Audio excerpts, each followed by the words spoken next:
अपनी विषय यात्रा हम करें उसके पूर्व आइए एक बार माँ गायत्री से सद्बुद्धि की प्रार्थना करते हुए, सन्मार्ग की प्रार्थना करते हुए गायत्री महामंत्र का उच्चारण करें और एक साथ एक स्वर में हम सभी भावपूर्वक महामंत्र बोलेंगे। सभी मेरुदंड को सीधा कर लें, दोनों हाथों को अपनी गोद में रखें, नेत्र बंद कर लें और हमारे साथ साथ गायत्री महामंत्र। ओम भूर्भुवः स्वः तत्सवितुर्वरेण्यं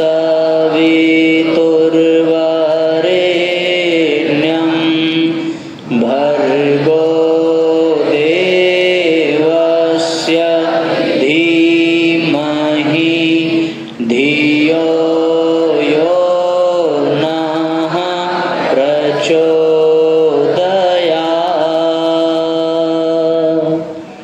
ओम सद्गुरु चरण कमलेभ्यो नमः।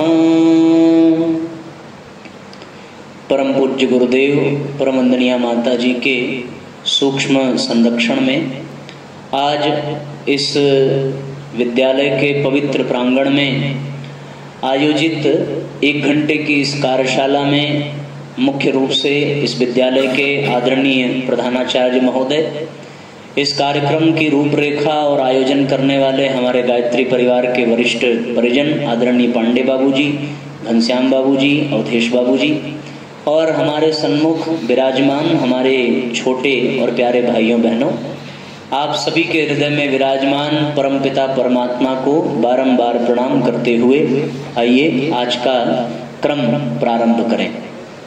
अब आप लोग अपनी अपनी आंखें खोल लीजिए और मुंह बंद रखिएगा। अभी तक आंख बंद करनी थी और मुंह खुला था, अब क्या करना है, अब आंख खोल के रखिए लेकिन मुंह बंद रहेगा। कब तक रहेगा? जब तक हम बोलेंगे। जब हमारा बंद हो जाए तो फिर आप लोग अपना मुंह खोल लीजिएगा, ठीक है ना। अब आप एक बात बता दीजिए कि ऐसे कितने लोग हैं जो कान से सुनते हैं? हाथ उठाओ जरा।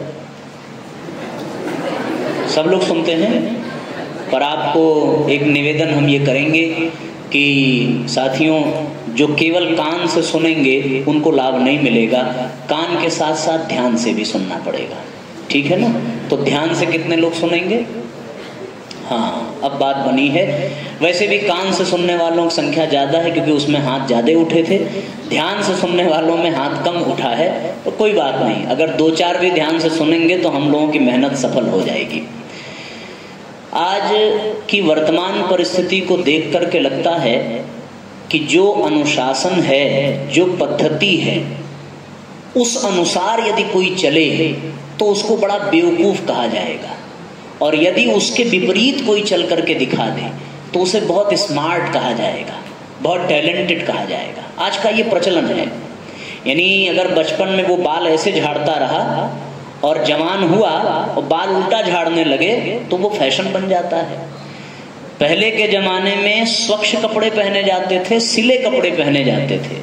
आज के जमाने में फटे कपड़े पहने जाएं तो वो एक सभ्यता बन जाती है।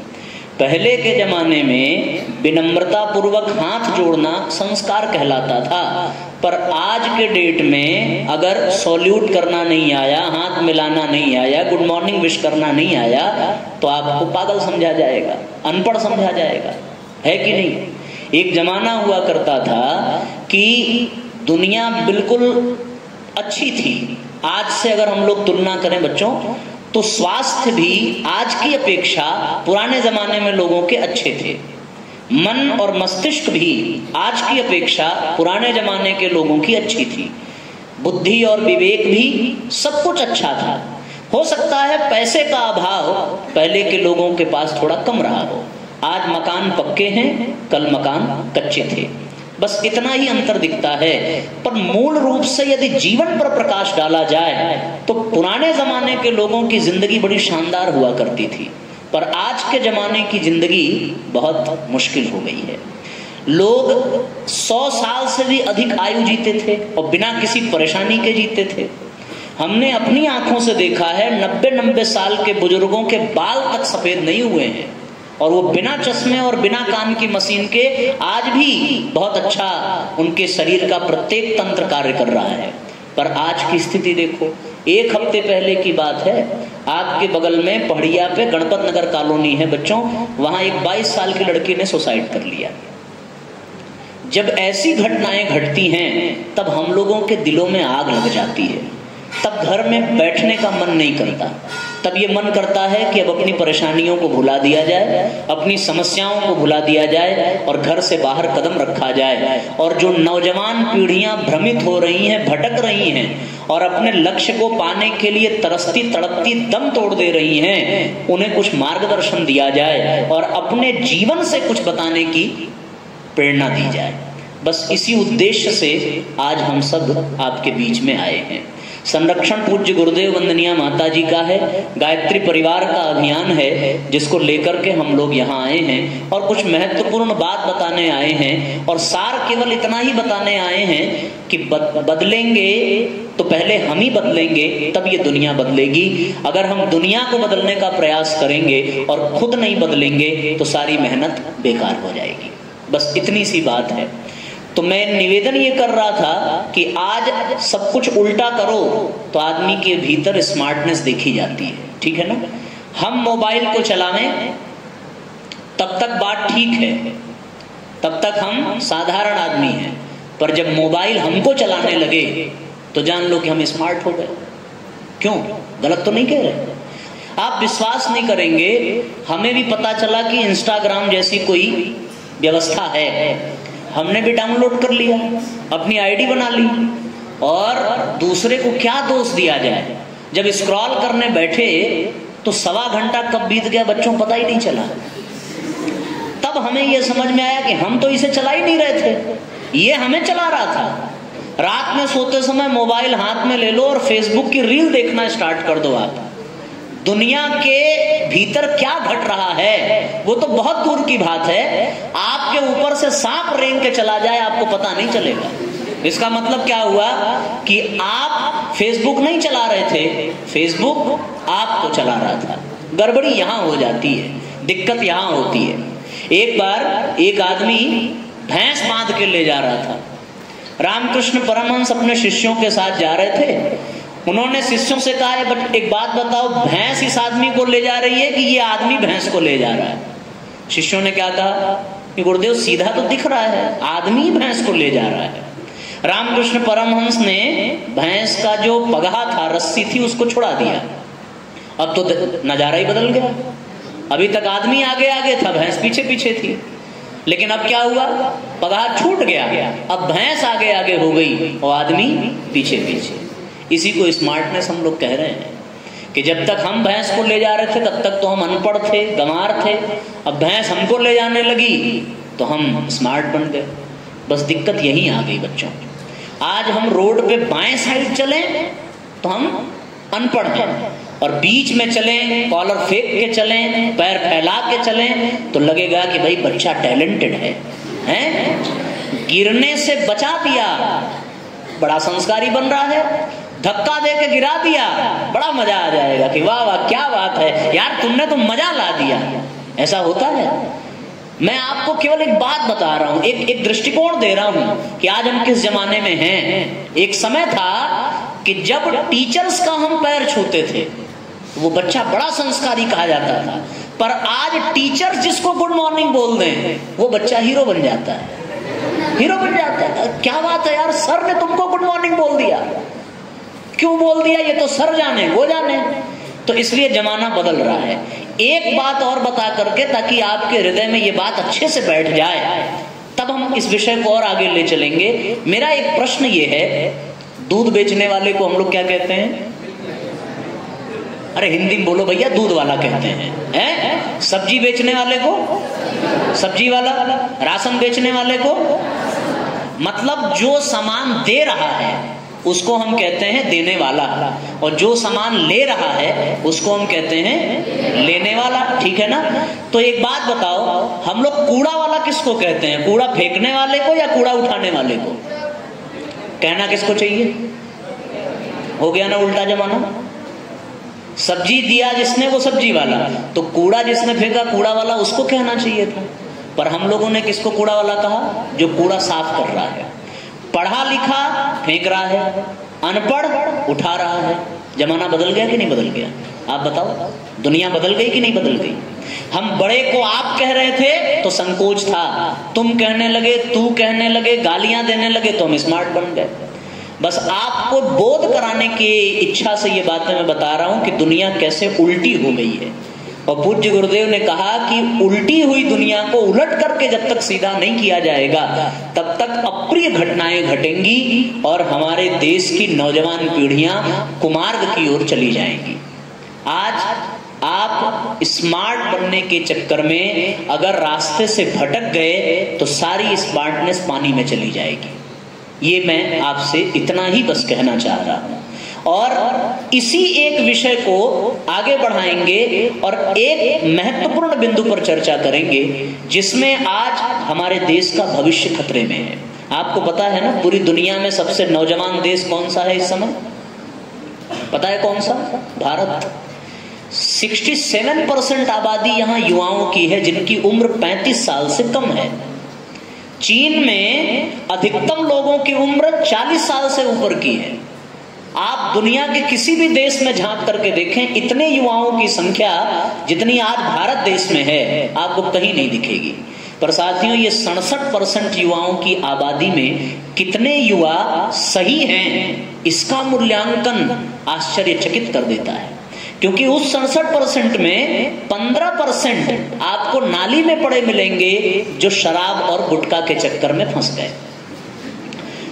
अब बचा कितना? 15% आप माइनस करते जाओ। कम से कम 10% आपको ऐसे मिलेंगे जो मानसिक रोगी हो गए हैं सोशल मीडिया में जुड़ने के कारण। मानसिक रोग ही दे रहा सोशल मीडिया। आपने कोई पोस्ट कर दी और पोस्ट करने के बाद अगर 20 मिनट तक कोई लाइक नहीं मिला और अगर कोई अच्छा फेवरेबल चैट में कमेंट बॉक्स में कमेंट नहीं आया, टेंशन होने लगती है। किसी ने देखा क्यों नहीं, किसी ने रिप्लाई क्यों नहीं किया। एक जमाना था बच्चों, आप अपने सर से पूछेंगे और यहाँ बाबूजी लोग बैठे हैं कि हम लोग पत्राचार किया करते थे। अंतरदेशी और लिफाफे में पत्र लिख के भेजा जाता था। 10-10 दिन के बाद जवाब वापस आता था। कोई बेचैनी घबराहट नहीं होती थी। आज आप व्हाट्सएप पे मैसेज ढकेल दो, डबल टिक हो जाए, ब्लू टिक में कन्वर्ट हो जाए, रिप्लाई नहीं आए, तब आप पेशेंस लेवल चेक करिए किसी भी बच्चे का। उसका बस नहीं चलता, अन्यथा वो व्हाट्सएप में घुस के गला घोंट दे उसका जिसको उसने मैसेज किया था।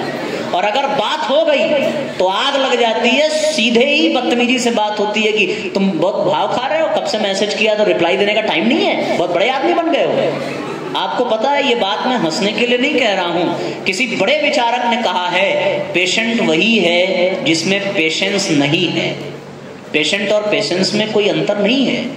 जो पेशेंस विहीन है बच्चों, वही पेशेंट है। तो आज सोशल मीडिया ने मानसिक रोगी बना दिया है युवाओं को। मैं दूसरे की बात नहीं करता, मैं अपनी बात करूं। जब मैं ग्रेजुएशन में था उस समय व्हाट्सएप का और फेसबुक का दौर स्टार्ट हुआ था।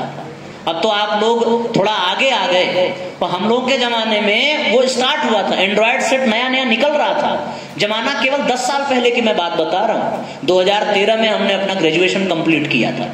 तो उस समय शुरू हुआ कार्यक्रम चैटिंग का, और एक नहीं सैकड़ों से चैटिंग होती रही। तो एक बार हमें ऐसा अनुभव हुआ कि नींद में सोने पर अचानक से अगर आंख खुल जाती थी तो पूरा शरीर धक धक धक धक करने लगता था। यहीं पे आपके आशापुर में ही एक डॉक्टर बैठते हैं, होम्योपैथिक के हैं, संजय मिश्रा जी। मैं उनके पास गया, हमारे पिताजी के मित्र हैं। उनसे हमने पूछा, डॉक्टर साहब ऐसी दिक्कत होती, पूरा शरीर एकदम धड़कने लगता है। तो उनका पहला क्वेश्चन था, बच्चों आप मोबाइल कितना देर चलाते हैं? पहला क्वेश्चन। मैंने कहा बहुत चलाते हैं। उन्होंने कहा कि आप इसको कम कर दीजिए, उसके बाद आपको कोई दवा नहीं लेनी पड़ेगी। मैंने 15 दिन तक मोबाइल चलाना थोड़ा कम किया और परिणाम ये निकला कि बिना दवा के ये जो तकलीफ थी घबराने की, वो अपने आप ठीक हो गई। उस दिन हमने मोबाइल पे सर्च किया, पता चला कि मोबाइल खोजने वाले ने ये ऐलान किया है कि इस यंत्र से समय की बचत होगी, इसीलिए मोबाइल का उसने रिसर्च कर दिया। और आपको मैं सत्य बता रहा हूं, हम आज तक उसको ढूंढ नहीं पाए जिसने ये कहा कि मोबाइल के आने से समय की बचत होगी। इतिहास गवाह है, आप सब अपने जीवन के खुद उदाहरण होंगे। समय की बचत हो रही है कि समय लग रहा है, ये इसका मूल्यांकन हम लोग खुद करें। ये छोटी छोटी समस्याएं हैं और 67% युवाओं की आबादी वाला देश, जिसमें से केवल 10 से 15% युवा ही हैं जो सफलता के पैमाने को स्पर्श करते हैं, बाकी सब इसी में बेकार हो जाते हैं, चले जाते हैं। और अब सबसे महत्वपूर्ण बिंदु जिस विषय पे आज मैं चर्चा करना चाहता हूं वो ये है साथियों कि हम लोग अपने जमाने में जो सबसे बुरी कंडीशन होती जा रही है, जिसकी वजह से सोशल मीडिया तो अपनी जगह है, जो सबसे हमारे भविष्य के लिए जो सबसे बड़ा खतरा है वो है साथियों व्यसन। व्यसन यानी नशा। आज के डेट में, आज के समय में यदि सबसे अधिक युवा पीढ़ी प्रभावित हो रही है और हमारा भविष्य, हमारे परिवार का भविष्य, हमारे समाज का भविष्य, हमारे राष्ट्र का भविष्य यदि सबसे अधिक चौपट हो रहा है तो वो केवल और केवल किसकी वजह से साथियों? नशा की वजह से। आपको पता है सैकड़ों प्रकार के नशा, एक दो तो हम लोग सुनते होंगे, पर सैकड़ों प्रकार के नशा जिनका विस्तार हमारे देश में बहुत तेजी से होता जा रहा है। इसकी स्थिति इतनी गंभीर है बच्चों, इतनी गंभीर है कि आपको जान करके आश्चर्य होगा कि दुनिया में इस समय यदि भारत की बात केवल की जाए तो भारत एक महत्वपूर्ण स्थान रखता है नशेड़ियों की दृष्टि में। ऐसा देश जिसमें नशा करने वालों की बहुत बड़ी संख्या है और बूढ़े नशा नहीं कर रहे हैं। सबसे अधिक नशा करने वालों की उम्र वो यही है जिस उम्र में आप लोग 2-4 साल में प्रवेश करने वाले होंगे या प्रवेश कर चुके होंगे। ठीक है, मैं आपको एक और मजे की बात बताऊं। हमारा एक दोस्त था, जब हम लोग लखनऊ में एमएससी करते थे तो बच्चों जाहिर सी बात है जिस उम्र में आप लोग हैं इस उम्र में इमोशनल अट्रैक्शन होता है ऑपोजिट सेक्स के लिए। उसको भी एक लड़की से प्यार हो गया, उसने स्टेशन पर लड़की का पीछा किया और आपको पता है वो आकर के रोते हुए हमसे कहने लगा कि भैया मेरी तो किस्मत फूट गई। हमने कहा हुआ क्या भाई? बोला यार मैं उस लड़की से प्रेम करता था, मैं उसके पीछे पीछे गया, ट्रेन से वो भी उतरी मैं भी उतरा, सोचा आगे चल करके ऑटो में एक साथ बैठेंगे, एक साथ कॉलेज जाएंगे। सारी बात बिल्कुल उसने प्लान वे में की थी, पर अचानक पता है उसने क्या देखा कि लड़की ट्रेन से उतरी, स्टेशन से बाहर आई और वो सबसे पहले गुटखे की दुकान पे गई और उसने बढ़िया 3 पैकेट फाड़े। कितने? और तीनों खा करके फिर ऑटो में बैठी। वो आके मेरे सामने रोया कि मेरी जिंदगी बर्बाद हो गई। हमने कहा नालायक, बर्बाद हो गई कि बच गई? तूने खाने से नहीं देखा होता और बात आगे बढ़ जाती तब कहा जाता। तो कहने का तात्पर्य क्या है? कहने का तात्पर्य यह है कि केवल लड़के ही नहीं, आज लड़कियों की भी संख्या व्यसन में बहुत अच्छी मात्रा में बढ़ रही है। साथियों इसी विषय को हम आगे ले चलेंगे और इसी विषय पे आपका ध्यान आकृष्ट करेंगे और केवल 15 से 20 मिनट हम इस विषय पे आपको बहुत कुछ बताने की कोशिश करेंगे। नशा कहते किसको हैं? क्या आप में से कोई बता सकता है नशे की परिभाषा? नहीं, ऐसे नहीं बताना जैसे आप ऐसे बता रहे जैसे लग रहा ढेर सारी मक्खियां बुनबुना रही हैं। कोई एक बताए। हाँ भैया खड़े हो जाओ।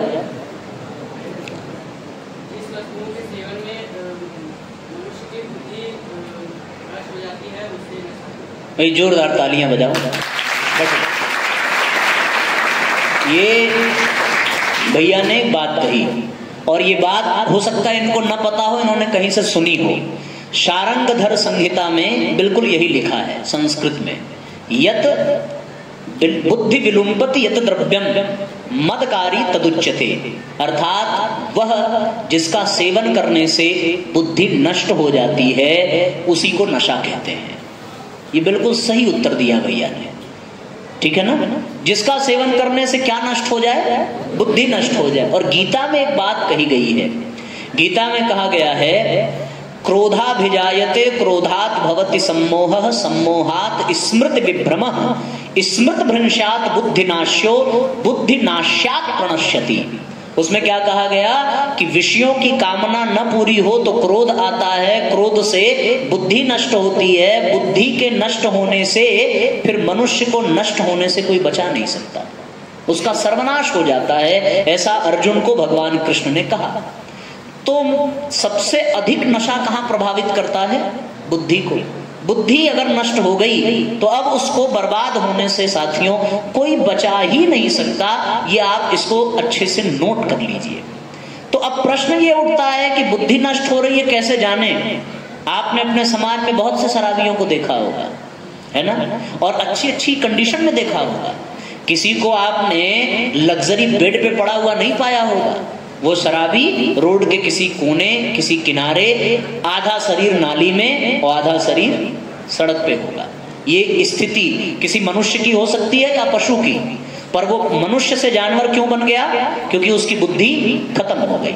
आपने एक और प्रकार के शराबी देखे होंगे या सुना होगा, हमने तो देखा है। क्या देखा है? कि आदमी नशा करके लेटा है, कुत्ता मुंह चाट के चला जाए चाहे सुसु करके चला जाए, उसे कोई फर्क पड़ने वाला। अगर बुद्धि हो तो क्या आप इस कंडीशन को एक्सेप्ट कर पाओगे? ये वही कर सकता है जिसकी बुद्धि नष्ट हो जाए। तो नशा क्या करता है साथियों? सबसे पहले हमारी बुद्धि को नष्ट कर देता है। आपको एक और बात मैं बताऊं कि नशा बुद्धि को ही नहीं, कैरियर को भी नष्ट कर देता है। मध्य प्रदेश में जबलपुर नाम का एक शहर है, जिला है, आपने सुना होगा। जबलपुर में वैकेंसी निकली, इंटरव्यू हुआ, और इंटरव्यू में मेडिकल जांच जब हुई तो पता चला कि वो टॉप क्लास का लड़का जिसने सारे सर्टिफिकेट बढ़िया हैं, बहुत अच्छी क्वालिफिकेशन है, इंटरव्यू में भी उसने बहुत अच्छा परफॉर्मेंस दिया, पर केवल इसलिए वो नौकरी नहीं पाया क्योंकि वो गुटखा खाता था। केवल एक कारण। और आज बच्चों मैं आपको बता रहा हूं कि आप भी आगे चल करके नौकरी के लिए परेशान होंगे, तो आप हर जगह पर अपने आप को 100% सिद्ध कर दो, पर अगर आपके जीवन में नशा होगा तो फिर आप नौकरी से वंचित हो जाएंगे। एक बात। दूसरा, एक और घटना मैं आपको बता रहा हूं। ये घटना तो हमारे उत्तर प्रदेश की है, और ये घटना उत्तर प्रदेश की है। शादी निश्चित हुई, बारात आई, दूल्हा सज संवर के बैठा, बगल में दुल्हन बैठी, और सिंदूर दान करते समय दुल्हन को ऐसा फील हुआ कि दूल्हे ने शराब पी है। आपको विश्वास हो जाना चाहिए कि उसने शादी से इनकार कर दिया। किसने? दूल्हे ने। उसकी तो बुद्धि मरी थी। कौन नशे में नहीं थी? दुल्हन नहीं थी। तो आप चाहते हो ना कि शादी विवाह हो ढंग का? देखो आपकी स्माइल कह रही है कि सर जरूर चाहते हैं। तो जब चाहते हो कि हाँ हो, तो क्यों नशा करना? नशे ने विवाद तोड़ा दिए, और नशे ने नौकरी से वंचित कर दिया, नशे ने मनुष्य को जानवर बना दिया। उसके बाद भी यदि हम ये कहें कि क्या करें साहब, नशा छूटता नहीं है। मैं ये बात इसलिए आपको नहीं बता रहा क्योंकि आप यहाँ कोई नशेड़ी बैठे होंगे। हमारे दिल का दर्द साथियों ये है कि जिस नशे के चंगुल में बड़े बड़े महारथी फंस गए, उस चंगुल में आप मत फंसो। बस केवल इसलिए आज इस विषय पे चर्चा कर रहा हूं, बस केवल। अब आपको मैं ये बताऊं कि नशे का स्वास्थ्य पे क्या असर पड़ता है। हर आदमी स्वस्थ रहना चाहता है ना। दुनिया की सारी सुख सुविधाएं केवल तभी आनंद दे सकती हैं बच्चों जब हम स्वस्थ रहें, हैं? आप कितना भी आपकी पर्सनालिटी अच्छी हो, दांत में बराबर दर्द हो, तो आइसक्रीम खा पाओगे? अखरोट चला पाओगे? कुछ नहीं कर पाओगे। गन्ना तक नहीं चूस पाओगे अगर दांत में तकलीफ हो तो। आपको मैं बताऊं, 2 दिन पहले मैं बाथरूम में स्लिप करके गिर गया। मेरे दाहिने हाथ के अंगूठे में स्वेलिंग आ गई। एक अंगूठे की स्वेलिंग की वजह से आप समझ नहीं सकते कि कितनी प्रॉब्लम होती है। जब तक सही है तब तक पता नहीं चलेगा, लेकिन अब तो सूजन काफी कम हो गई है। पर आप सोचो, इसकी वजह से ना हम ठीक से ब्रश कर पा रहे थे, ना नहाने के लिए मग में पानी उठा पा रहे थे, ना सरक पा रहे थे, कुछ नहीं कर पा रहे थे। और किसी शरीर के अस्वस्थ होने का आपको शायद जानकारी नहीं होगी, देखने में पता नहीं चलेगा, पर ट्रेन एक्सीडेंट में साथियों घुटने के ऊपर से मेरे दोनों पैर कट गए हैं। पैर की कीमत क्या होती है ये मुझसे बेहतर कोई नहीं जानता। 3 तल्ला ऊपर चढ़ करके आया केवल आपके लिए, ताकि आपको ये संदेश दे सकूं कि अगर स्वस्थ रहोगे तभी जिंदगी का आनंद ले पाओगे, और नहीं रहोगे तो आपको कुछ भी नहीं मिलने वाला। तो नशा शरीर को चौपट करता है, और आपको मैं कुछ आंकड़े बताता हूं जिसे मैं लिख करके लेके आया हूं। वो कैसे चौपट करता है साथियों, वो ऐसे चौपट करता है कि आज की डेट में आप विश्वास नहीं करेंगे, मेरे पास आंकड़ा है कि 10,000 people die every day due to tobacco. ये रिपोर्ट है WHO की। WHO के बारे में सुना होगा आपने, वर्ल्ड हेल्थ ऑर्गेनाइजेशन। 10,000 लोग किसकी वजह से मर रहे हैं? तंबाकू की वजह से। और बताता हूं 20 to 25% of heart disease, stroke contributed to smoking in India. भारत में धूम्रपान की वजह से, सिगरेट बीड़ी इसकी वजह से, चिलम की वजह से 20 से 25% लोग मरते हैं। आप कहेंगे साहब मरना तो सबको है, काहे ज्ञान दे रहे हैं? क्या जो नशा नहीं कर रहा वो बच गया? नहीं बच गया, नहीं बच गया। तो एक बात बताओ, जब मरना सबको है तो पढ़ने लिखने की क्या जरूरत है?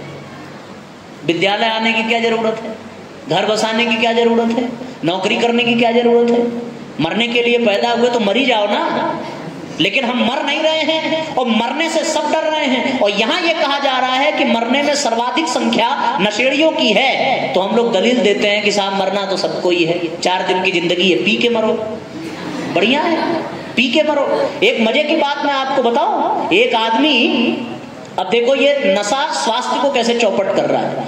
हम लोग लखनऊ मेडिकल कॉलेज में कॉन्फ्रेंस के लिए गए थे। 60 बाई 80 का हॉल है मेडिकल कॉलेज में लखनऊ, और आप विश्वास नहीं करेंगे वहां पर 13 साल से लेकर के 28 साल तक के बच्चों से वो हॉल भरा हुआ था। ये सर सच्ची बात है, 2017 की बात मैं बता रहा हूं कि पूरा हॉल भरा हुआ था। और उनके माँ बाप से, गायत्री परिवार के हम लोग वहां पे पहुंचे थे, उनके माँ बाप से हमने पूछा तो उनके माँ बाप जो इस उम्मीद में थे कि उनका बच्चा बड़ा होकर के उनके भविष्य को संवार देगा, वो माँ बाप अपने घर, जमीन और अपने जेवरों को बेच करके बच्चों का इलाज कर रहे हैं, वहां इलाज कर रहे हैं। और उसके बाद भी वो बच्चे बच जाएंगे इसकी कोई गारंटी नहीं है। किसी के मुंह में कैंसर हो गया, किसी के जीभ में कैंसर हो गया, किसी का फेफड़ा सड़ गया है, ये स्थिति है साथियों। तो राक्षस बन करके और पिशाच बन करके मरने से अच्छा है कि अच्छी मौत पाओ, ताकि मरते समय लोग याद रखें। इसलिए साथियों ये नशा शरीर को बर्बाद करता है, बुद्धि को बर्बाद करता है। एक और बात मैं आपको बताऊं, नशा स्वास्थ्य के पश्चात कैसे मन को खराब करता है। आप देखो, नशेड़ी कभी मनोबली नहीं हो सकता, उसका मनोबल एकदम कमजोर होगा, एकदम निगेटिविटी से भरा होगा वो आदमी, उसके भीतर कॉन्फिडेंस लगभग समाप्त हो चुका होगा। नशेड़ियों के आप मानसिक स्थिति को देखें, सबसे बड़ी बात यह है कि नशेड़ियों का मानसिक स्वास्थ्य इतना चौपट होता है कि आप हमेशा उनको मांगते ही देखोगे। सुरती खाने वाला कहीं भी मांगने में शर्म नहीं करेगा, दारू पीने वाला किसी का भी जूठा पी लेगा, किसी से भी मांगने में उसको संकोच नहीं होगा। आप एक बात बताओ, यहां आपको अगर कोई मांगने के लिए कह दिया जाए तो आप तैयार होंगे? नहीं होंगे। क्यों? क्योंकि आप नशा नहीं कर रहे हैं। पर जिस दिन आपने नशा करना शुरू किया उस दिन आपको भिखारी बनने से कोई रोक नहीं सकता, चाहे आप पैसा मांगेंगे चाहे नशे वाली वस्तु मांगेंगे। देखा होगा टीवी में जो लोग कोकीन आदि का नशा करते हैं, ड्रग्स का नशा करते हैं, वो कितना गिड़गिड़ा करके मांगते हैं कि भैया मैं मर जाऊंगा प्लीज दे दो। भिखारी बना देता है नशा, ये मानसिक स्थिति। अभी हमने थोड़ी देर पहले आपको बताया कैसे जानवर बना देता है नशा, कितना अपमान सहना पड़ता है। हमने ऐसे देखा है कि बाप शराब पी रहा है और जिस बच्चे को उस बाप ने जन्म दिया वो बच्चा ही उसको मार रहा है। ये दुर्गति इससे बड़ी और क्या होगी? ये इतना बड़ा अपमान। झूठी शान, उसको लगेगा कि हम बहुत पैसे वाले हैं, हम अपने बाप की पी रहे हैं। भैया नशा ऐसी चीज है कि वो तो सब कुछ खत्म कर देती है, सब नष्ट कर देती है। आपने शायद सुना, हो सकता है किसी ने जोक सी बना दिया हो, पर ये बात मुझे बहुत अच्छी लगी। एक आदमी ने कहा कि मुझे बुखार हो गया, कोई दवा बता दो। उसने कहा भाई 2 घूंट शराब पी ले, और शराब पीने से बुखार चला जाएगा। बोले भैया बुखार कौन सी बड़ी चीज है, शराब पीने से कितनों के जमीन जायदाद चले गए, कितनों के जेवर चले गए, तो बुखार क्या चीज है? तुम पियो, नहीं ठीक होगा तो कहना। अब हो सकता है ये बात हंसी के लिए किसी ने कह दी हो, पर बात तो बिल्कुल सही है। न जाने कितने लोग ऐसे हुए जिनका भविष्य चला गया।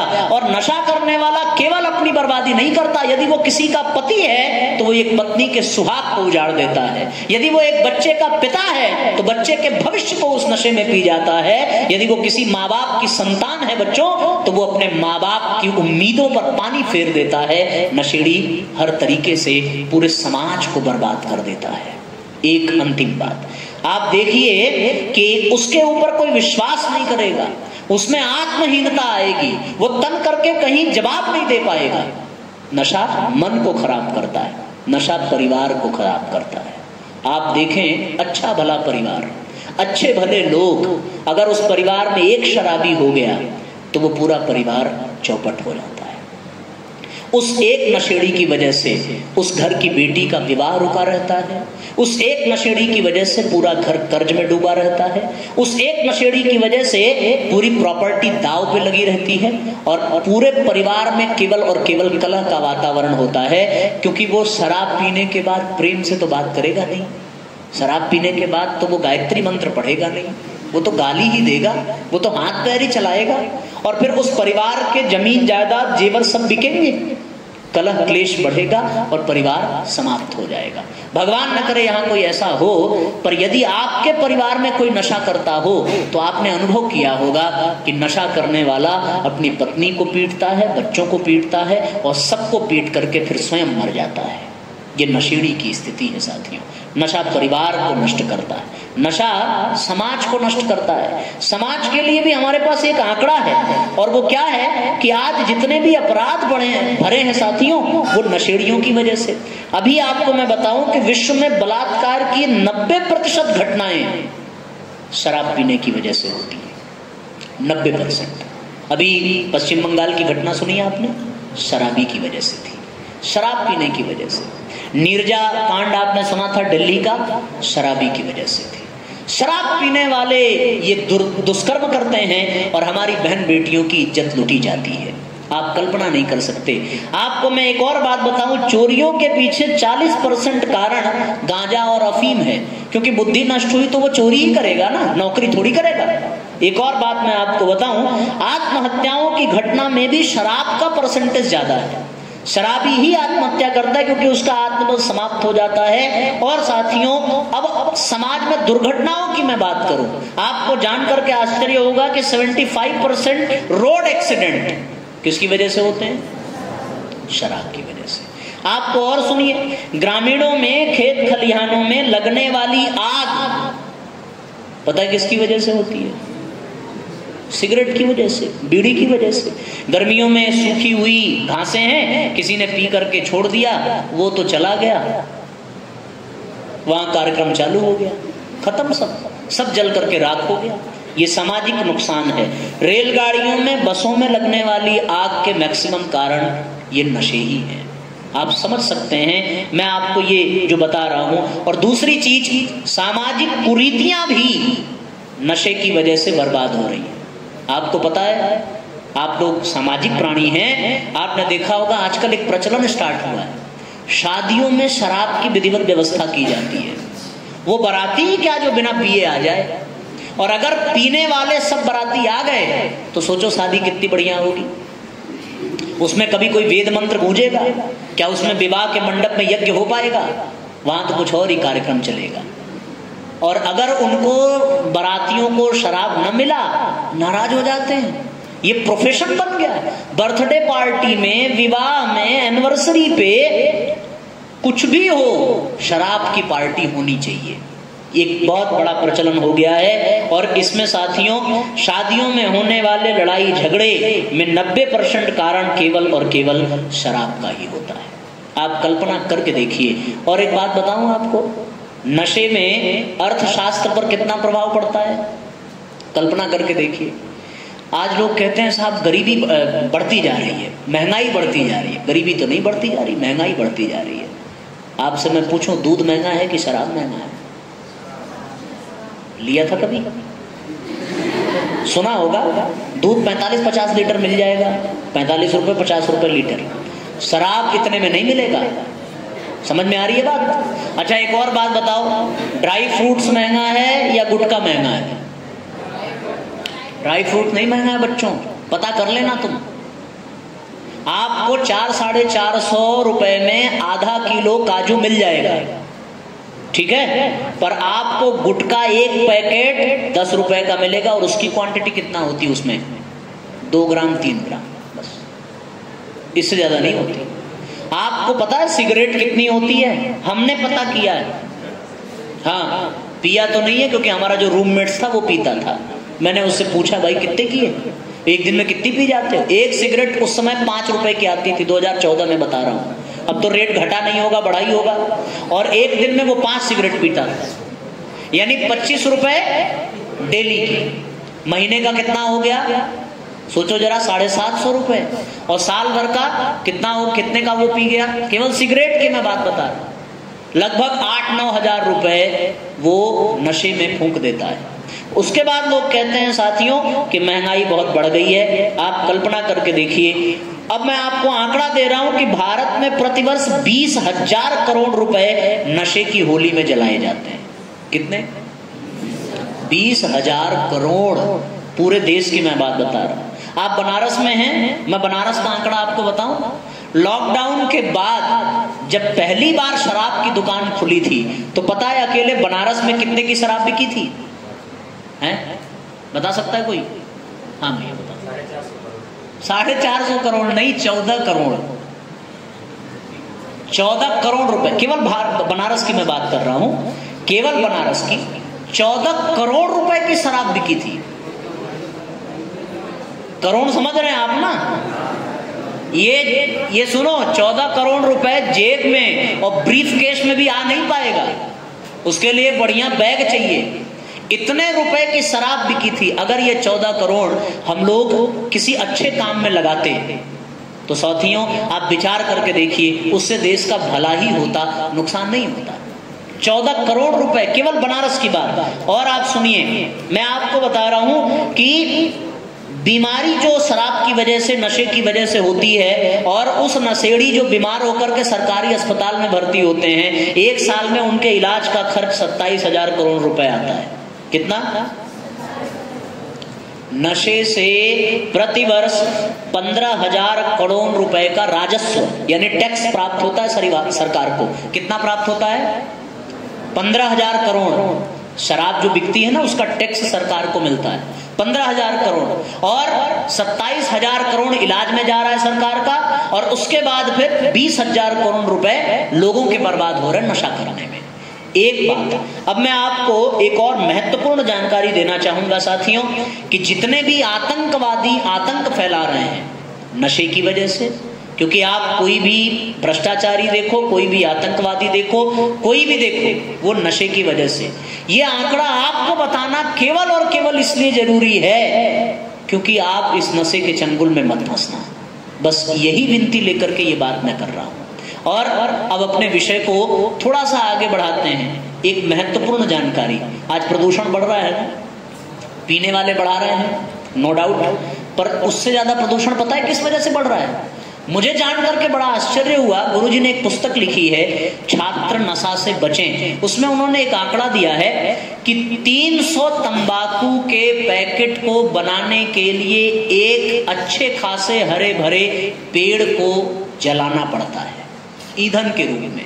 पूरा पेड़ जल जाता है तब 300 पैकेट केवल तंबाकू पूरा होता है। और आपको पता है तंबाकू हमारे देश में कितना बन रहा है?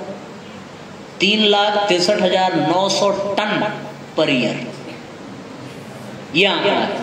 और इतने तंबाकू बनाने के लिए कितना टन? 3,63,900 तंबाकू। इतना टन बनाने के लिए कितने एकड़ भूमि को वृक्षों से विहीन कर दिया जाता है? वो आंकड़ा है साथियों, 12,86,000 एकड़ जमीन पे लगे हुए पेड़ों को नष्ट किया जा रहा है ताकि तंबाकू बनाया जा सके। कल्पना आप कर सकते हैं ये कितना बड़ा नुकसान है? हम लोग पेड़ लगाते लगाते मरे और तंबाकू खाने वाले पेड़ जलाते जलाते मरे। सोचो, हम तो 2-4 पेड़ लगाएंगे पर यहाँ एक साल में 12,86,000 एकड़ जमीन के पेड़ उखाड़ दिए जाते हैं। आप कल्पना करके देखिए, केवल तंबाकू बनाने के लिए। बाकी मैं नशे की बात नहीं करता, आप सोच करके देखें। अब आपको ये बात बताने के बाद मैं आपसे एक और बात बताऊं। प्रथम विश्व युद्ध के जमाने में ना हम रहे होंगे ना आप रहे होंगे, पर इतिहास में पढ़ा होगा किसके किसके बीच में प्रथम विश्व युद्ध हुआ। सोचो जरा, फ्रांस बिल्कुल हारने के कगार पे था प्रथम विश्व युद्ध में, ठीक है। जर्मनी जीतने के कगार पे था, एकदम लड़ाई खत्म होने वाली थी। फ्रांस के सैनिकों के पांव उखड़ गए, उनको फ्रांस छोड़ के भागना पड़ा। उनके सेनापति ने कहा कि हम भाग तो रहे हैं, पर जाने से पहले एक काम करके जाएं कि फ्रांस में जितनी शराब की दुकानें हैं सबको खोल दो। सारी शराब की दुकानें खुल गई, सैनिक भाग गए और आधे घंटे बाद सैनिक आए फ्रांस के वापस, और जर्मनी के सारे सैनिकों को मार डाला, क्योंकि उस आधे घंटे में फ्रांस में ही शराब की दुकानों से शराब निकालकर सब पी के मस्त थे और उसके बाद भगवान को प्यारे हो गए। जर्मनी जीता हुआ मैच भी हार गया, पता है किसकी वजह से? नेपोलियन का नाम आपने सुना है? बहुत खतरनाक आदमी था, बहुत टैलेंटेड आदमी था, सर्च करके पढ़ लेना। नेपोलियन छोटा सा आदमी था, अपने जीवन में कभी नहीं हारा था, पर जिस दिन वो पकड़ा गया और जिस दिन उसकी मौत हुई, पता है क्यों हुई? क्योंकि उस दिन उसका सेनापति शराब के नशे में था। शराब सब कुछ खत्म कर देती है, बस आप इतना ही समझो। विचार करो बच्चों, नशा करना चाहिए? नशा करोगे उसमें फंसोगे? नहीं, कभी मत फंसना। क्यों फंसते हैं लोग? आपको दो बातें बताकर अपनी बात को समाप्त करेंगे। एक ये बताएंगे कि नशे में क्यों फंसते हैं लोग, और दूसरा आपको बताएंगे साथियों कि नशे में जो लोग फंसते हैं तो उससे बचने का उपाय क्या है। तो पहले आपको मैं बताता हूं कि नशे में लोग फंसते क्यों हैं। ये बात आपको जान करके बड़ा आश्चर्य होगा कि लोग अधिकतम, विशेषकर युवा पीढ़ी नशे में फंसती है तो अपने दोस्तों के कारण। किसके कारण? दोस्तों के कारण। अगर कोई उसका दोस्त पीता है तो वो क्या बोलेगा? भाई दोस्ती के नाम पर केवल एक घोंट पी ले और वो आपका बहुत बड़ा हितैषी बन जाएगा दोस्त, और आपने उसके कहने पर पी लिया, ठीक, और अगर पी लिया तो बस उसका काम खत्म। अभी पटना यूनिवर्सिटी के हॉस्टल की घटना मैं आपको बता रहा हूं बच्चों। आप भी आगे चलकर बड़ी बड़ी यूनिवर्सिटी में जाएंगे, यूनिवर्सिटी की, वहां के हॉस्टल में एक बात पता चली कि जो न्यू एडमिशन हुए वो अपने सीनियर के पास गए कि सर याद नहीं होता, कोई उपाय बताइए। उन्होंने उनको एक टॉफी दी, आप इसको खाओ, इससे ब्रेन शार्प होगा। वो खाने लगे, अगले दिन 2 और दी, धीरे धीरे 3-4 महीने खाए, फिर देना बंद कर दिया। अब तो उनको टॉफी खाने की लत लग गई और वो अच्छी खासी रकम देकर टॉफियां खरीदने लगे। पता चला उस टॉफी में ड्रग्स था। पूरे हॉस्टल के बच्चे, सारे विद्यार्थी ड्रग्स के एडिक्ट हो गए थे। खत्म, पूरी पीढ़ी समाप्त। इस तरीके से नशे को हमारे समाज में लाया जा रहा है। किसके द्वारा? दोस्तों के द्वारा, उनके द्वारा जिसको आप अपने जिगर का हिस्सा समझ रहे हैं, दोस्तों के द्वारा लाया जा रहा है। एक बात और सुनो, नशा और कैसे लाया जा रहा है। आप देखें, भारत देश की सीमाओं से नशे को अंदर किया जा रहा है, और आसपास के राज्यों में, जैसे आपने पंजाब देखा ना, पंजाब में पता है बच्चों, वहां पे एक ट्रेन चलती है, नाम सुना है उस ट्रेन का आपने? Cancer train.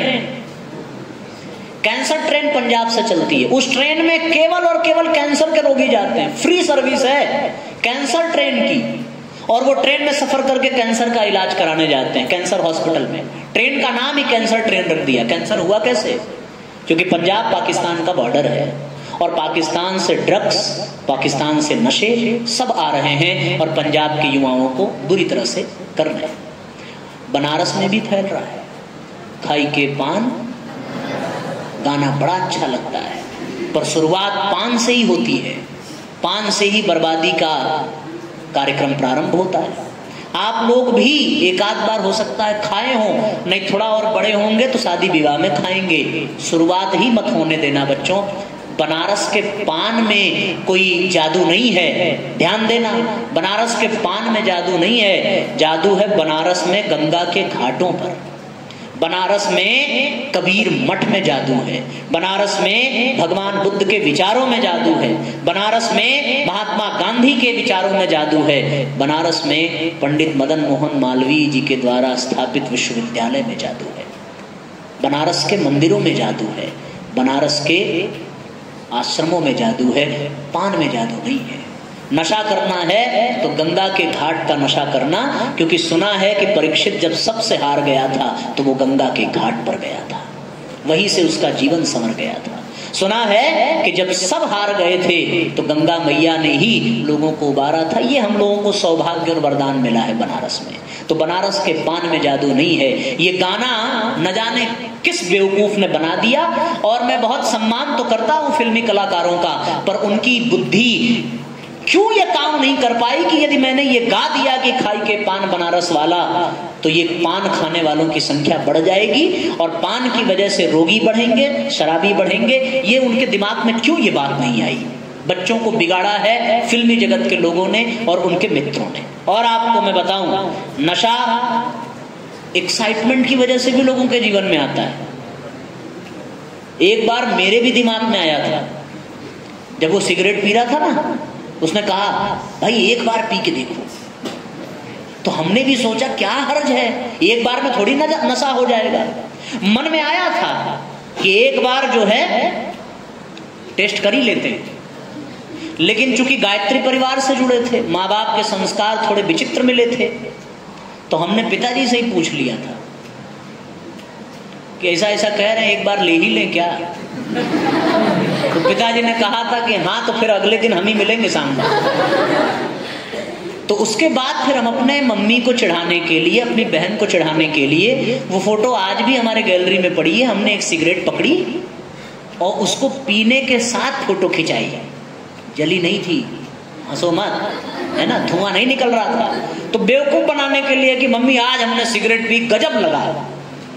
तो फिर हमारी बहन ने थोड़ी चालाकी दिखाई कि धुआं तो निकल नहीं रहा, बेवकूफ बना रहा है। तो साथियों, अगर उस दिन हम फिसल गए होते तो आज आपके बीच में नहीं होते, है ना? ये जानो। अच्छा, नशेड़ी पंक्चुअल बहुत होते हैं सर। दुनिया में कितनी भी व्यस्तता उनकी हो, पर अगर उनके पीने का टाइम हो गया तो वो कहीं ना कहीं से समय जरूर निकाल लेंगे। चाहे कॉलेज के बाथरूम में चले जाएंगे, चाहे ट्रेन के बाथरूम में चले जाएंगे, कहीं भी चले जाएंगे, पर वो कर जरूर लेंगे।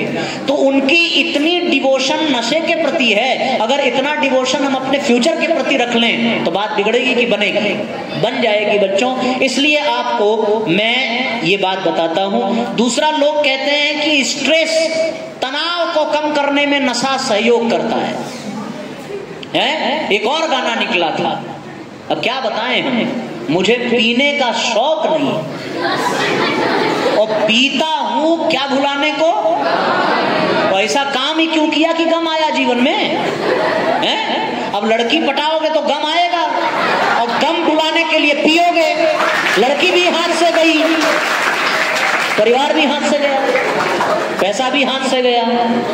तो उन फिल्मी जगत के लोगों के चक्कर में मत पड़ना, क्योंकि उनका गम उनको मुबारक। हम भारत माता की संतान हैं, दुनिया का कोई गम हमारे सामने टिक नहीं सकता बच्चों। इतनी काबिलियत भारत माता ने हमें दी है। हमारे खून में ऋषियों का, महर्षियों का, राम और कृष्ण का लहू दौड़ रहा है। कौन सा गम दुनिया का आ गया जो हमारे सामने खड़ा हो जाए? हमारे यहाँ तो बच्चों ने जंगल में 14 साल बिताए, जेलों में जन्म लिया है, और जेलों में जन्म पाने के बाद भी उनका गम कुछ बिगाड़ नहीं पाया। 14 साल तक वनों में रहने पर भी उनका गम कुछ बिगाड़ नहीं पाया। कल्पना करके देखो, समझ में आ रही है बात? तो ऐसा कौन सा गम आ गया?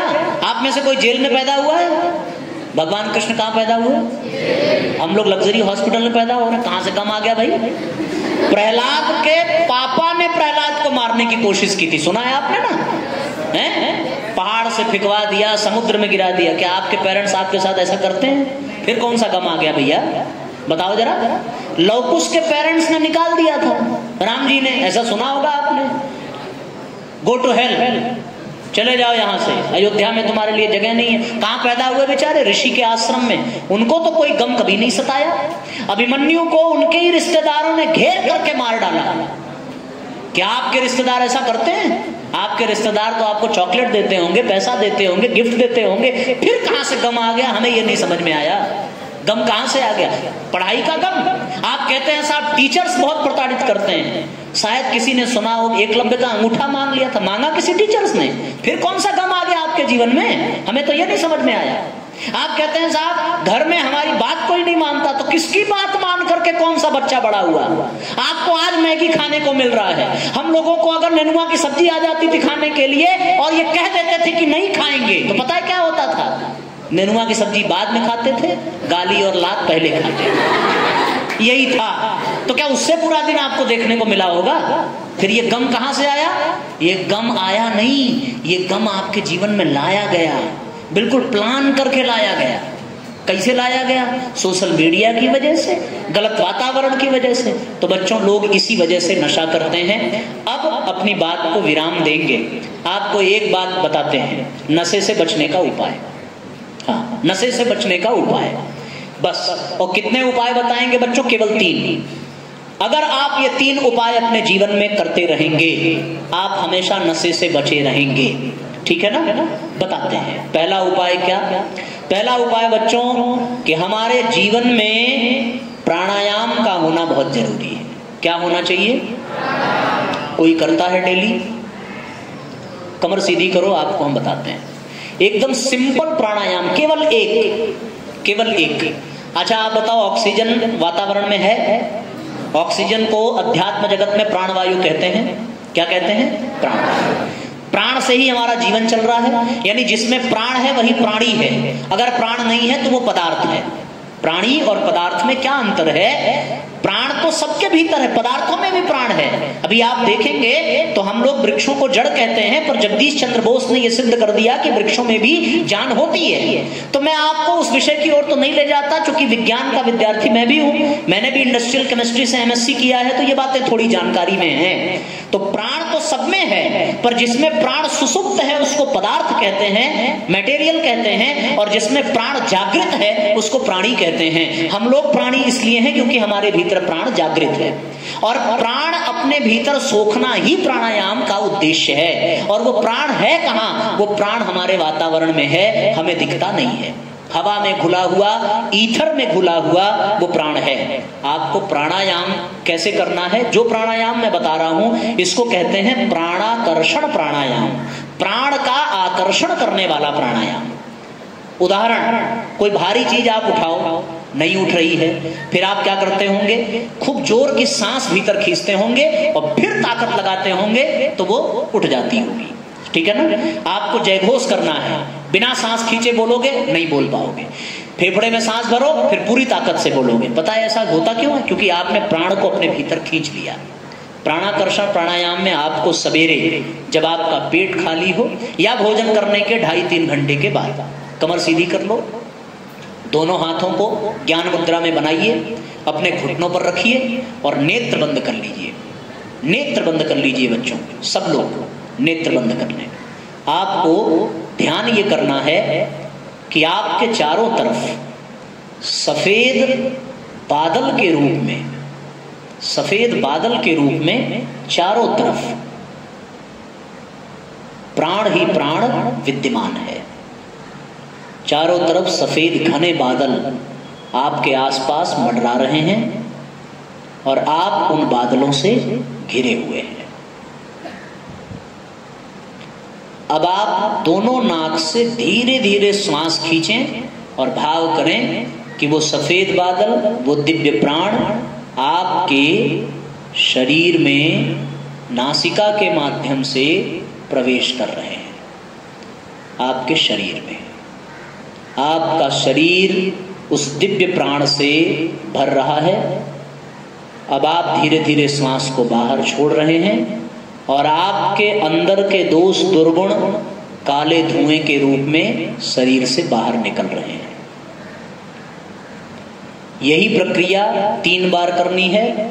फिर श्वास खींचें, सफेद प्राण गया भीतर, श्वास को रोकिए और अब भाव करिए कि वो सफेद प्राण हड्डियों के कण-कण में, रक्त की बूंद-बूंद में, प्रत्येक नस नाड़ियों में स्थापित हो रहा है। अब श्वास को फिर छोड़ दीजिए, अंदर के दोष दुर्गुण सब बाहर निकल रहे हैं। अब आप लोग आंख खोल लीजिए। ये प्रक्रिया खींचना, रोकना, छोड़ना और फिर रोकना। खींचते समय भाव करना, प्राण भीतर गया, रोकना, रोकते समय भाव करना, प्राण शरीर में फैल रहा है, छोड़ना, अंदर की बुराइयां बाहर निकल रही हैं, और फिर रुकना, वो बुराई हमसे दूर जा रही है। इसको कम से कम 3 बार प्रतिदिन करना है, और 3 बार से फिर हर हफ्ते आप बढ़ाते जाएंगे। 10 से 15 बार जब आप करने लगेंगे तो आपके भीतर आत्मबल और प्राण बल इतना भर जाएगा कि बच्चों आप जो चाहेंगे वो कर लेंगे। अगर आपको उदाहरण देखना हो तो आप मेरे जीवन में देखें। जब मैं ट्रेन से गिरा था तो मेरा दाहिना पैर वहीं कट गया था और मैं अपना पैर लेकर के हॉस्पिटल गया था। ये कैसे हुआ था? ये केवल प्राण की वजह से, केवल आत्मबल की वजह से। और 8:30 बजे एक्सीडेंट के बाद मैं 1:30 बजे तक बेहोश भी नहीं हुआ, केवल प्राण बल की वजह से। क्यों? क्योंकि प्राणायाम में बहुत ताकत होती है, आत्मबल में बहुत ताकत होती है। जिन लोगों को ये बात बताई जाती है उनको आश्चर्य होता है, पर ये सत्य है, इसमें झूठ बोलने, क्योंकि कार्यक्रम रिकॉर्ड हो रहा है। ठीक है, तो आप प्राणायाम प्रतिदिन करिए, दुनिया की कोई बुराई आपको छू नहीं पाएगी, नंबर 1। दूसरा, हम आपके लिए एक चीज लेकर के आए हैं साथियों, और वो ये है गायत्री मंत्र लेखन। ये एक पत्रिका है, ठीक है। इसमें आपको क्या करना है? प्रतिदिन 5 बार गायत्री मंत्र लिखना है। जो 11 बार लिख सकें अच्छा, पर जिनको न मन करे वो कम से कम 5 बार जरूर लिखें। ये आपको यहां से दिया जाएगा बिना पैसे के, इसलिए क्योंकि आप अभी नौकरी नहीं कर रहे हैं। जब आपकी नौकरी लगेगी तब हम इसका 5 रुपया आपसे लेंगे। आप देंगे? चल, अच्छी बात है। अभी हम ये आपको अपने पैसे से देंगे, ठीक है। हमारे गायत्री परिवार के सब लोग इसका वहन करते हैं, तो ये आपको फ्री में मिलेगा। और आपको क्या करना है? आपको साथियों प्रतिदिन लिखना है। क्यों? आपको मैं बता रहा हूं, क्योंकि गायत्री मंत्र लिखते समय हमारे भीतर एकाग्रता बढ़ती है। और एक मंत्र यहां से, बाकी आप पढ़ लेना जब मैं दूंगा। यज्ञात प्राण स्थितिर् मंत्रे जपान मंत्रस्य जागृति अति प्रकाशवांश्चैव मंत्रो भवति लेखनात्। अर्थात हवन से मंत्र में प्राण आते हैं, जब से मंत्र जागृत होता है, और लिखने से मंत्र की शक्ति आत्मा में प्रवेश करती है, तो आत्मबल बढ़ता जाता है। कितनी बार लिखना है?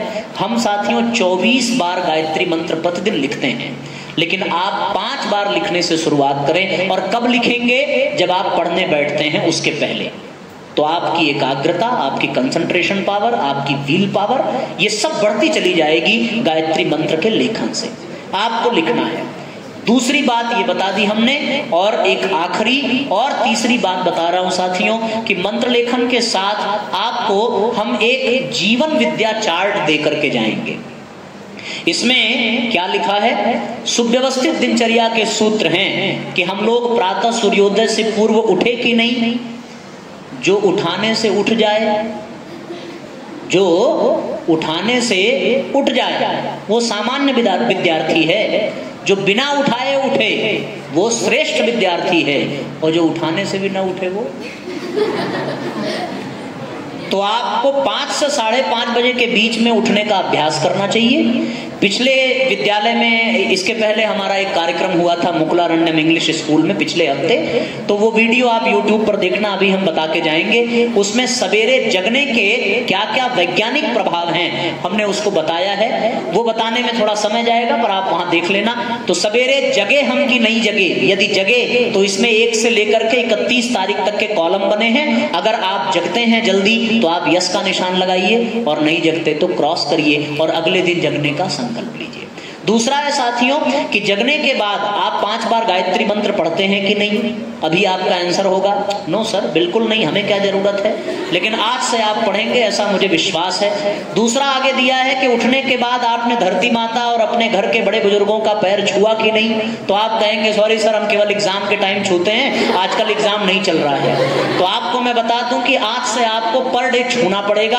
आप इसमें टिक करेंगे। फिर आपने बासी मुंह यानी उषा पान किया कि नहीं, ये सारी बातें आपको इसमें लिखी हुई हैं। आपने गायत्री मंत्र लेखन किया कि नहीं, प्राणायाम किया कि नहीं, सबसे प्रेमपूर्ण व्यवहार किया कि नहीं, किसी की मदद की कि नहीं, मोबाइल आपने आधे घंटे से ज्यादा क्या चलाया, टीवी आपने 1 घंटे से ज्यादा देखा क्या, सायंकालीन आपने प्रार्थना की या नहीं, ये सारी बातें बच्चों इसमें लिखी हैं। एक और बात लिखी है कि भोजन करने से पहले आपने, भोजन करने से पहले क्या करना पड़ता है?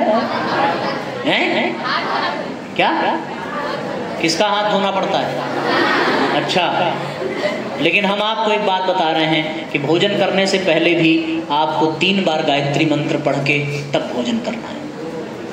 बात समझ में आ रही है? क्यों करना है ये सब एक बार में तो हम बता नहीं सकते, लेकिन आप जब हमसे जुड़े रहेंगे आपको सब पता चलता रहेगा। बस आपको ये सारी चीजें अपनानी है। तो ये मिलेगा किसको? नहीं, हमको मतलब किसको? सबको मिलेगा, पर सबको कब मिलेगा? जब आप बताएंगे कि हमें चाहिए। और मैं विद्यालय प्रबंधन से निवेदन करूंगा कि हमें ये जानकारी मिल जाए कि इतने बच्चों को चाहिए, वो बच्चों ने खुद कहा है। तो बच्चों ये आपको ना प्रतिदिन लिखना है, हम किस डेट को देंगे, और उसके बाद 5-5 लाइन के हिसाब से जिस दिन ये पूरा हो जाएगा उस दिन हमें ये वापस चाहिए। क्योंकि हमारा संकल्प है कि हमें 1 लाख विद्यार्थियों तक गायत्री मंत्र पहुंचाना है और उनको गायत्री मंत्र से जोड़ना है, ताकि वो नशे से बचें, ताकि वो बुराइयों से बचें। और दिनचर्या चार्ट भी आपको हम देंगे, पर 1 महीने के लिए देंगे, बाकी आप उससे प्रिंट आउट करा लेंगे और हर महीने उसको भरते जाएंगे। आपको अपना नाम, अपना मोबाइल नंबर और किस क्लास में है ये आपको बताना पड़ेगा। तो हमारे पास आपके विद्यालय द्वारा आंकड़ा आ जाएगा कि कितना मंत्र लेखन इस विद्यालय में चाहिए, उतना मंत्र लेखन की कॉपी हम भिजवा देंगे और समय से उसको वापस ले लेंगे। अब साथियों, हम लोग विश्राम की ओर चलें और कार्यक्रम को समाप्त करें। कुछ महापुरुषों के सूत्र बता करके हम विश्राम देते हैं, जिन्होंने नशे के विषय में कुछ बड़ी बड़ी बातें कही हैं, जिसमें से महात्मा गांधी लिखते हैं कि जो राष्ट्र शराब की आदत का शिकार हो जाता है उसके सामने विनाश मुंह बाए खड़ा रहता है। लिखते हैं कि जो व्यक्ति धूम्रपान करने वाला है, बहुत ध्यान से सुनना, काम की बात है, जो व्यक्ति धूम्रपान करने वाले यानी नशा करने वाले ब्राह्मण को दान देता है वो नरक में जाता है, तथा वो ब्राह्मण गांव का शूकर बनता है। इसलिए यदि ब्राह्मण को दान करना है तो चेक करो कि सुरती गुटखा तो नहीं खा रहा है। अगर खा रहा हो तो फिर वो उसके भीतर ब्राह्मणत्व तो नहीं है। एक बात, भगवान बुद्ध ने क्या कहा कि मनुष्यों, तुम सिंह के सामने जाते समय भयभीत मत होना, क्योंकि वो पराक्रम की परीक्षा है। तुम तलवार के नीचे सर झुकाने से भयभीत मत होना, क्योंकि वो बलिदान की कसौटी है। तुम पर्वत शिखर से पाताल में कूद पड़ना, क्योंकि वो तप की साधना है। तुम बढ़ती ज्वालाओं से विचलित मत होना, क्योंकि वो स्वर्ण परीक्षा है। लेकिन अगर तुम्हारे सामने शराब आ जाए तो तुम भयभीत रहना, क्योंकि वो शराब पाप और अनाचार को जन्म देती है। शराब से बचना। एक छोटी सी कहानी, अल्लाह ने लानत फरमाई है शराब पर, पीने और पिलाने वाले, बेचने और खरीदने वाले, किसी प्रकार इसमें सहयोग देने वाले। तो ए ईमान वालों, शराब तथा दूसरी नशीली चीजों से बच करके रहें। ये बात हजरत मोहम्मद साहब ने कही है। ईसा मसीह कहते हैं कि तू ये जान ले कि मद्यपान नहीं करेगा तो इस प्रकार परमपिता परमात्मा के गुणों में अपने को अवतरित पाएगा। गुरु गोविंद सिंह जी ने कहा है कि तंबाकू इतनी अपवित्र वस्तु है कि मानव को दानव बना देती है। तंबाकू के खेत में गाय तो क्या, गधा भी नहीं जाता, पर उस खेत में मनुष्य जाता है। एक छोटी सी कहानी, एक बार एक कुएं में एक भूत था। एक पंडित जी वहां से गए, भूत ने उनको पकड़ लिया। भूत ने कहा कि हमारे ऊपर पाप सवार है, हम प्रेत योनि से मुक्त होना चाहते हैं, थोड़ा पाप आप हमारा ले लीजिए। बोले क्या करना पड़ेगा? 3 काम में से कोई एक काम चुन लीजिए। उन्होंने कहा पंडित जी, या तो आप शराब पी लीजिए, या तो आप किसी कन्या का बलात्कार करिए, या तो आप मांसाहार सेवन करिए। पंडित जी ने सोचा मांस खाएंगे तो धर्म नष्ट होगा, कन्या की इज्जत लूटेंगे तो और पाप लगेगा। एक काम करते हैं, शराब पी लेते हैं, थोड़ी देर बाद नशा उतर जाएगा, हम ठीक हो जाएंगे। पंडित जी ने क्या किया? शराब पी लिया। शराब पीने के बाद उस प्रेत ने उनको मांस भी खिलाया। शराब पीने के बाद उन्होंने दुष्कर्म भी किया। तो परिणाम क्या निकला कि शराब अपराध की जननी है, पाप की जननी है। न पीना, न पीने देना, गायत्री मंत्र लिखना, प्राणायाम करना, दिनचर्या चार्ट करना। और साथियों, आप मोबाइल अगर चलाते होंगे तो आप YouTube पर अनिलेश तिवारी लिख करके सर्च करना। क्या करोगे? क्या करोगे? अनिलेश तिवारी। आपको वहां पे हमारा मोबाइल नंबर भी मिल जाएगा, आप वहां हमसे जुड़ सकते हैं। और आज का भी ये वीडियो जिसे हमने यहाँ पे रिकॉर्ड किया है, ये वीडियो संदेश भी आपको वहां पर प्राप्त हो जाएगा और आपको मिल जाएगा। इस तरीके से साथियों हम लोग आज के सत्र को विश्राम देते हैं। आइए शांति पाठ करें। किसी के मन में कोई प्रश्न हो तो वो अपना प्रश्न भी पूछेंगे, ठीक है ना? शांति पाठ कर लें। ओम द्यो शांतिरंतरिक्षं शांति पृथ्वी शांतिरापः शांतिरोषधयः शांति वनस्पतयः शांतिर्विश्वे देवा शांति ब्रह्म शांति सर्वगं शांति शांतिरेव शांति सामा शांतिरेधि। ओम शांति शांति शांति सर्वारिष्ट सुशांतिर्भवतु। अंतिम बात साथियों, किसी के मन में कोई प्रश्न है? किसी को कुछ पूछना है? नहीं? चलिए मैं निवेदन करूंगा हमारे प्रिंसिपल सर से कि वो अपना कुछ उद्गार प्रकट करें और विद्यालय प्रबंधन की ओर से सबको धन्यवाद देते हुए अपनी वाणी को विराम दें।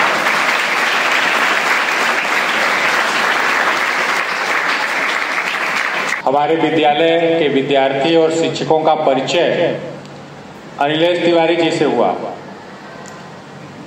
समय तो बहुत कम रहा, लेकिन विषय बहुत महत्वपूर्ण रहा।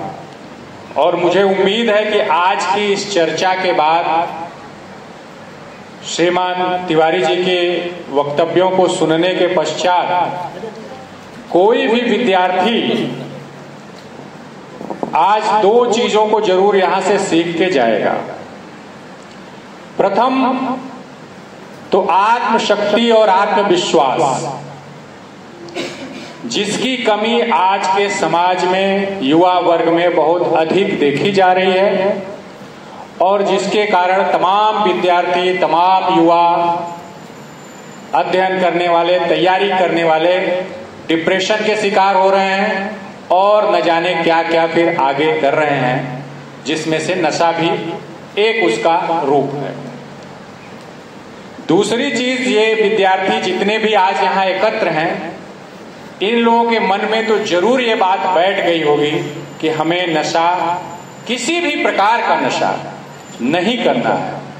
और आगे अगर इनके जीवन में कभी कोई ऐसा अवसर आएगा कि कोई इन्हें प्रेरित करे, किसी को देखकर इनके मन में उत्कंठा उठे कि हम भी चख के देखें, जिज्ञासा आए कि कैसा लगता है, तो इन सारी घटनाओं से पूर्व एक बार उसके मन में अवश्य आपकी बातें आएंगी।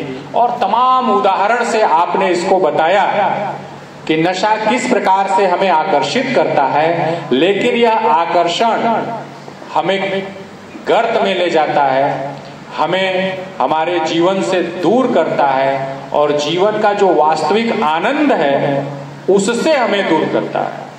बहुत सारे उदाहरण से एक उदाहरण को मैं और जोड़ना चाहूंगा अनिलेश जी के साथ। मैं अपने जीवन का भी एक उदाहरण आपके साथ जोड़ दूं, बहुत छोटा सा उदाहरण है। एक बार मैं रेल यात्रा कर रहा था, जिससे आपको जो नशा करते हैं उनके थोड़े नेचर के बारे में पता लगे। रेल यात्रा में कुछ और भी साथी थे, कुछ और भी यात्री थे जिनको नशे की लत थी। शाम को जहां पर हम लोगों की ट्रेन पहुंची, अनजान शहर, अनजान जगह, और वहां रेलवे स्टेशन पर ट्रेन मुश्किल से हमें लगता है कि 8 से 10 मिनट रुकी होगी। और इतनी देर में जो वो व्यक्ति थे, 2-3 लोग, वो ट्रेन से उतरे, प्लेटफार्म से बाहर गए और सेवन करके वापस आ भी गए। घोर आश्चर्य मुझे हुआ कि इस अनजान जगह पर आ करके इतने समयावधि में उनको ये पता कैसे चला कि उसका अड्डा कहाँ है। पहले तो दुकान खोजना, हम लोग तो अनजान शहर में जाते हैं, किसी का पता भी, किसी के घर भी जाना हो तो पूछना पड़ता है, खोजना पड़ता है कि कैसे जाएंगे भैया। 3 बार फोन करके पूछना पड़ता है कि कहाँ से क्या साधन मिलेगा, रास्ता किधर है, मुड़ना किधर है। और मैंने देखा कि वो लोग 8-10 मिनट के भीतर ट्रेन से उतरना, प्लेटफॉर्म से बाहर, और वो भी प्लेटफॉर्म से बाहर निकलना भी सामान्य चुनौती नहीं है। निकलना, सेवन करना, वापस आ जाना। तो जब इस तरह की उत्कंठा जागृत होती है तो वो कुछ भी करा सकती है, कुछ भी। उस समय उनके सामने कुछ दिखता नहीं है कि मेरी ट्रेन छूट जाएगी, मैं कहाँ आ गया, मैं फंस सकता हूँ, रेलवे स्टेशन से बाहर निकलने पर मैं पकड़ा जा सकता हूँ, जेल भी जा, कुछ नहीं दिखता। उन्हें सिर्फ अपना लक्ष्य दिखाई देता है। तो इसलिए आप लोगों से भी मैं कहूंगा कि लक्ष्य दिखाई दे, सकारात्मक, नकारात्मक नहीं। तिवारी जी को बहुत बहुत धन्यवाद है। और आज तो प्रथम परिचय हम लोगों का हुआ, हमारे विद्यालय में आपका प्रथम आगमन हुआ। आपके जीवन से भी इन विद्यार्थियों को सीख लेना चाहिए कि हमें कभी भी हिम्मत नहीं हारना है, चाहे कितनी भी कठिन परिस्थितियां हमारे सामने उत्पन्न हो जाएं। जीवन से बड़ा अनमोल कुछ नहीं है, और वह तभी है जब हमारे अंदर हिम्मत है, आत्मशक्ति है और आत्मविश्वास है। तो आप सब विद्यार्थियों के सामने तो साक्षात रूप में यहाँ पर बैठे हुए हैं। आप क्यों निराश होते हैं? आपने भी अभी बताया कि आपकी स्थिति इस दुनिया में न जाने कितने लोग हैं जिनसे बहुत बेहतर है, शारीरिक रूप से, मानसिक रूप से, पारिवारिक रूप से, सामाजिक रूप से, आर्थिक रूप से। और कुछ भी न हो तो भगवान ने आपको स्वस्थ शरीर दिया है, इससे बड़ा अनमोल कुछ नहीं है कि दोनों हाथ, पैर, कान, आंख, नाक सब सही काम कर रहा है। न जाने कितने लोग इस दुनिया में ऐसे हैं जिनको यह भी नसीब नहीं है। इसलिए कभी हिम्मत नहीं हारना है और हमेशा सही मार्ग पर चलना है। उम्मीद करते हैं कि आगे भी आपका सानिध्य प्राप्त होगा, और आपसे एक वादा भी करते हैं कि अगली बार जब आप आएंगे तो हम लोगों का प्रोग्राम नीचे होगा। इस बार थोड़ा मौसम के कारण अनुकूल नहीं था, नीचे थोड़ा सूखा नहीं है। अगली बार हम लोग जाड़े में या गर्मियों में रखेंगे प्रोग्राम, जिससे नीचे ही आपको भी सुविधा हो जाए और हमारे विद्यार्थियों को भी सुविधा हो। और नीचे रहता तो थोड़ा इनकी संख्या भी हम बढ़ा पाते, क्योंकि जगह वहाँ पर्याप्त था, यहाँ कम संख्या में विद्यार्थी थे। आपकी बातों के लिए, आपके आगमन के लिए, आपके समय के लिए बहुत बहुत धन्यवाद। साथ में अन्य जो गायत्री परिवार के लोग आए हुए हैं, आप लोगों ने भी समय दिया। शायद प्रथम आगमन आप लोगों का भी है, पांडे जी तो निरंतर आते रहते हैं, लेकिन अन्य जो आप लोग आए हुए हैं, आप लोगों का प्रथम आगमन है। उम्मीद करते हैं, आशा करते हैं कि अब यह आगे निरंतरता बनी रहेगी और हमारे विद्यार्थियों को समय समय पर अनिलेश जी का भी मार्गदर्शन प्राप्त होता रहेगा। इन्हीं शब्दों के साथ बहुत बहुत धन्यवाद।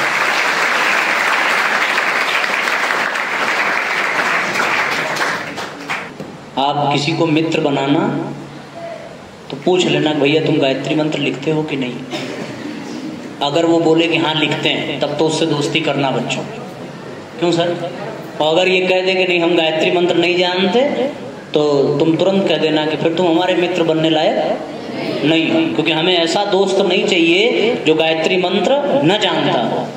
मित्र बनने का एक ही पैमाना रखना बच्चों, अगर वो गायत्री मंत्र जानता हो तो हमारा दोस्त है, क्योंकि गायत्री मंत्र जानने वाला ही सन्मार्ग पे चलेगा और न वो आप अपने बिगड़ेगा ना आपको बिगाड़ेगा। ठीक है ना? तो ये बात का ध्यान रखना। और अगर कभी कोई मित्र कहे, दबाव दे, एक घटना याद आती है, महात्मा गांधी जब विदेश गए थे, उनको किसी ने मांसाहार के लिए कहा, तो उन्होंने कहा कि नहीं नहीं हम नहीं खाएंगे, इससे ये होगा वो होगा।